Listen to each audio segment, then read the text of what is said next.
Shalom, terima kasih sudah klik video ini. Saya Gabriel Barnabas Kawet. Selamat datang di channel Irene Ministry. Seperti judul video ini, kita akan belajar tentang penyembahan yang berkenan bagi Tuhan. Saudara bicara tentang penyembahan, seluruh agama pasti mengejarkan agar umatnya menyembah Tuhan atau pribadi yang mereka anggap sebagai Tuhan. Demikian juga kekristenan, demikian juga dengan kita. Kita diajarkan untuk menyembah Tuhan. Kita menyembah Tuhan, saudara, bukan karena dia pribadi yang kejam, bukan karena dia pribadi yang menakutkan, bukan karena dia tokoh yang dapat melakukan segala sesuatu yang jahat jika kita tidak mentaati perintahnya. No, kita diajarkan untuk menyembah Tuhan karena di dalam penyembahan ada kekuatan. Karena di dalam penyembahan ada kemenangan. Kemenangan apa? Kemenangan kita atas kegalauan yang kita alami. Kemenangan atas apa? Kekecewaan yang kita alami. Dalam penyembahan kita dapat merasakan yang namanya hadirat Tuhan. Di dalam penyembahan kita dapat menerima kesembuhan.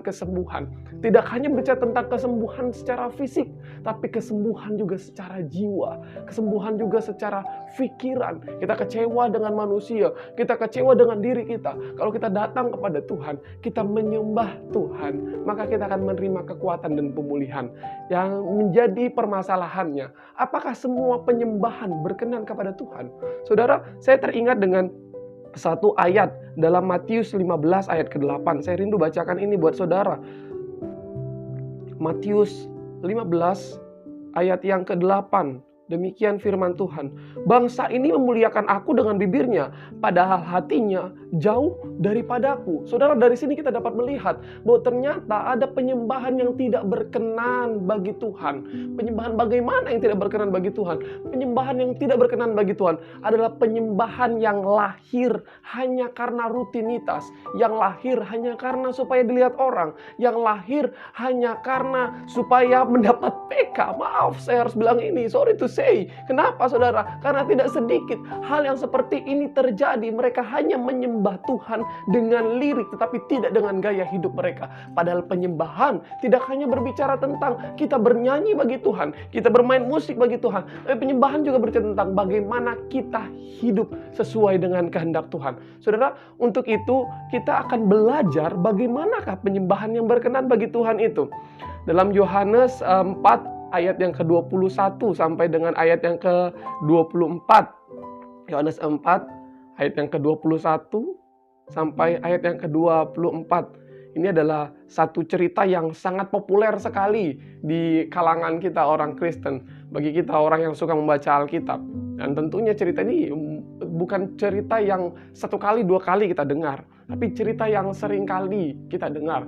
Tapi saudara, kita belajar ini, kita mau membaca ini, kita mau melihat ini kembali. Saudara, bukan karena tidak ada ayat lain yang berbicara tentang penyembahan. Tidak, kita belajar ini karena bagi saya ini adalah suatu hal yang sangat luar biasa sekali. Bagaimana seorang wanita hidupnya diubahkan oleh Tuhan melalui perjumpaannya dengan Yesus. Seorang wanita yang Alkitab catat memiliki 5 laki-laki. Seorang yang terikat dengan seksual. Seorang yang hidup dalam pergaulan-pergaulan yang tidak benar. Dia menjual dirinya untuk kebutuhannya, untuk mencukupi keperluan-keperluannya. Tentu ini adalah suatu hal yang salah. Tapi menarik sekali, dalam percakapannya dengan Yesus, Yesus berkata kepada perempuan ini, kata Yesus kepadanya, percayalah kepadaku, hai perempuan, saatnya akan tiba bahwa kamu akan menyembah Bapa bukan di gunung ini dan bukan juga di Yerusalem. Kamu menyembah apa yang tidak kamu kenal. Kami menyembah apa yang kami kenal, sebab keselamatan dari bangsa Yahudi. Tetapi saatnya akan datang dan sudah tiba saatnya bahwa penyembah-penyembah benar akan menyembah Bapa dalam roh dan kebenaran, sebab Bapa menghendaki penyembahan demikian.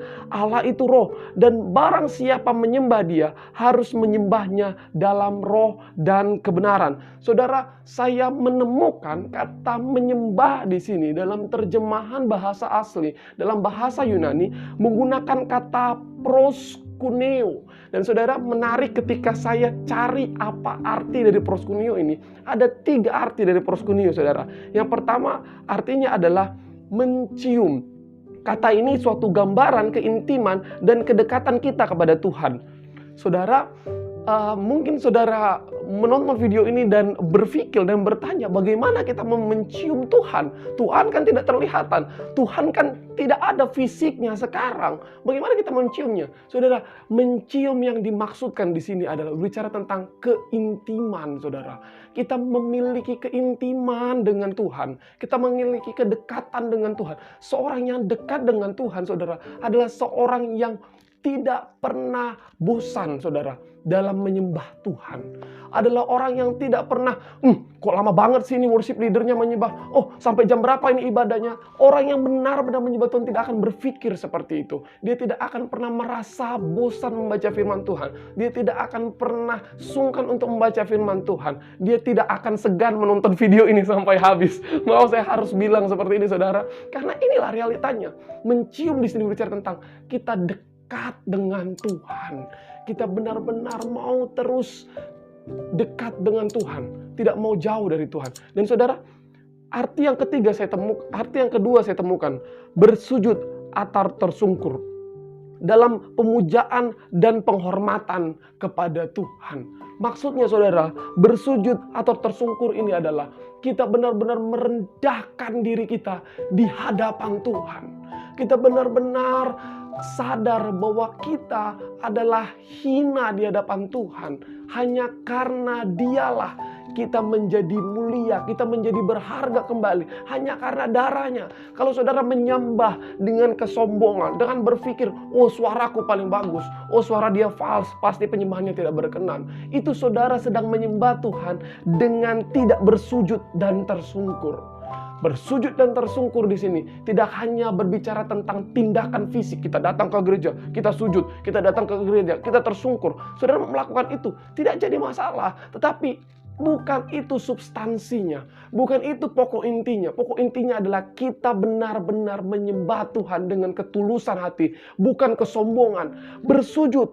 Dan saya menemukan arti yang ketiga di sini adalah seperti anjing menjilat tangan tuannya. Saudara, proskuneo ini terdiri dari dua kata, yaitu pros dan kuon. Pros artinya adalah kedekatan dan kuon artinya adalah anjing. Jadi kalau disatukan kata ini adalah like a dog licking master hand. Artinya anjing menjilat tangan tuannya.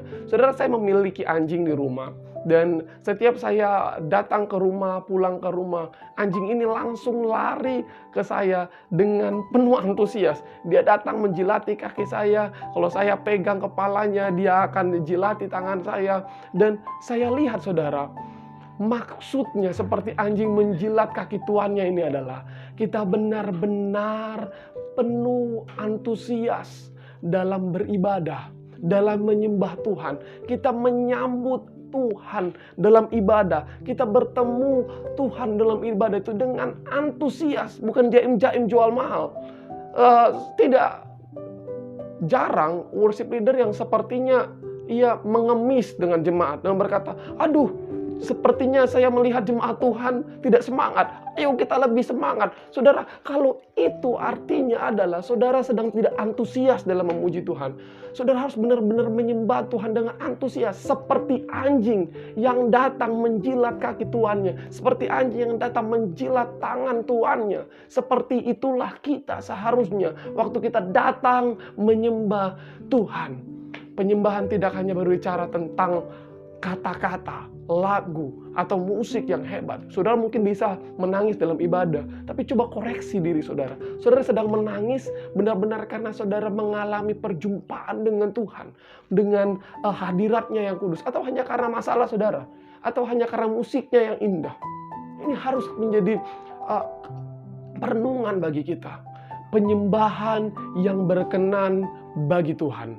Penyembahan yang benar adalah penyembahan yang dilakukan dengan proskuneo. Saudara mencium Tuhan, saudara intim dengan Tuhan, saudara bersujud, saudara menyembah, saudara tersungkur, saudara benar-benar merendahkan hati saudara. Saudara tidak berpikir bahwa saudara hebat, tapi saudara berpikir saudara mampu karena Tuhan yang memampukan saudara. Dan yang terakhir, saudara benar-benar seperti anjing yang menjilat kaki tuannya. Saudara dengan penuh antusias menyembah Tuhan. Saudara, penting saya mau katakan ini kepada saudara. Sehebat-hebat apapun engkau bernyanyi, sespektakuler apapun musik yang kau mainkan, kalau engkau lakukan itu dengan tidak proskuneo, itu tidak berkenan bagi Tuhan. Saudara menyembah Tuhan, saudara menyenangkan Tuhan, bukan untuk membuat Tuhan semakin sayang sama saudara. Tidak. Meskipun kita masih berdosa, Tuhan tetap sayang. Meskipun kita tidak menyembah, Tuhan tetap sayang. Jadi ketika kita menyembah Tuhan, bukan supaya Tuhan sayang dengan kita, tapi karena kita semakin sayang dengan Tuhan, kita semakin cinta dengan Tuhan. Dimanapun saudara berada saat ini, saya percaya saudara, ini benar-benar akan membawa suatu kabar baik bagi saudara. Merubah mindset kita, merubah pola pikir kita tentang penyembahan, sehingga kita menjadi seorang yang benar-benar menyembah dengan proskuneo. Apapun organisasi gerejamu, apapun bagaimanapun liturgi gerejamu, berproskuneolah, menyembahlah dengan tulus ikhlas. Saya Gabriel Barnabas Kawet. Kiranya video ini menjadi berkat bagi saudara. Jangan lupa like, komen, kasih masukan ke kami, dan subscribe channel ini sebagai bentuk saudara support kami untuk upload video-video selanjutnya. Dan yang terutama saudara, jangan lupa share video ini di grup WhatsApp saudara, grup Telegram, di Facebook, dan dimanapun itu, agar semakin banyak orang yang diberkati melalui Tuhan Yesus Kristus lewat saya dan saudara tentunya. Yesus memberkati. Shalom. Irene.